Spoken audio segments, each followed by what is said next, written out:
நண்பர்கள் அனைவருக்கும் அன்பார்ந்த வணக்கம். இன்றைய பதிவில் முரா கிராஸில் ஒரு ஃபஃபோலோ ஒன்று விற்பனைக்கு வந்திருக்குது. நல்ல தரமான எருமைங்க.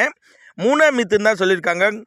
9 மாதம் சினியாக இருக்குதுங்க. முரா வகை எருமை 9 மாதம் சினியாக இருக்குது அப்படின்னு தான் நம்மளோட விற்பனை தெரிஞ்சுக்க. அப்படி இன்னும் கண்ணு ஈன 35 நாட்கள் பக்கம் பிடிக்கும் அப்படின்னு தான் சொல்லியிருக்காங்க. 5 4 9 லிட்டர் வரையும் கெப்பாசிட்டிங்க. நல்லா மடி எடுக்கக்கூடிய எருமை தான். தண்ணி தீனிக்கு எந்த ஒரு குறைச்சல் இல்லை. விற்பனைக்கு வந்திருக்க இடம் கரூர் மாவட்டம் ஏமூர் என்ற பகுதியிலேருந்து விற்பனைக்கு வந்துருக்குது. டிரான்ஸ்போர்ட் தமிழ்நாடு பூரா அரேஞ்ச் பண்ணி கொடுத்துடலாம் அப்படின்னு தான் சொல்லியிருக்காங்க. நேரில் வந்து பார்த்து செக் பண்ணி எடுத்துக்கலாம், இல்லை கான்டாக்ட் பண்ணி எனக்கு டிரான்ஸ்போர்ட் வசதியோடு அரேஞ்ச் பண்ணி கொடுக்க சொன்னாலும் நம்ம அரேஞ்ச் பண்ணி கொடுத்துடலாம் சொல்லியிருக்காங்க. 5 4 9 லிட்டர் கறவை கொடுத்தது தான் சொல்லியிருக்காங்க. முரா கிராஸ் வகை அப்படின்னு தான் சொல்லியிருக்காங்க. 3ஆம் மீத்து தான். 9 மாதம் சினியாக இருக்குதுங்க. இந்த கண்ணு போட 35 நாட்கள் பக்கம் பிடிக்கும் அப்படின்னு தான் நம்மளோட விற்பனை தெரிஞ்சுக்க. அப்படின்னு தேவைப்படும் நபர்கள் மட்டும் தாராளமாக அவரோட காண்டாக்ட் நம்பரை காண்டாக்ட் பண்ணுங்கள். ஏன்னா நாங்கள் கொடுக்கக்கூடிய தகவல் உங்களுக்கு போதுமானதாக கூட தாராளமாக அவரோட காண்டாக்ட் பண்ணுங்கள். இண்டிவிஜுவலாக வாட்ஸ்அப் பண்ணிவிட்டு போதிய தகவல் தரலாம் அப்படின்னு தான் சொல்லியிருக்காங்க. தேவைப்படும் நபர் தாராளமாக காண்டாக்ட் பண்ணுங்கள்.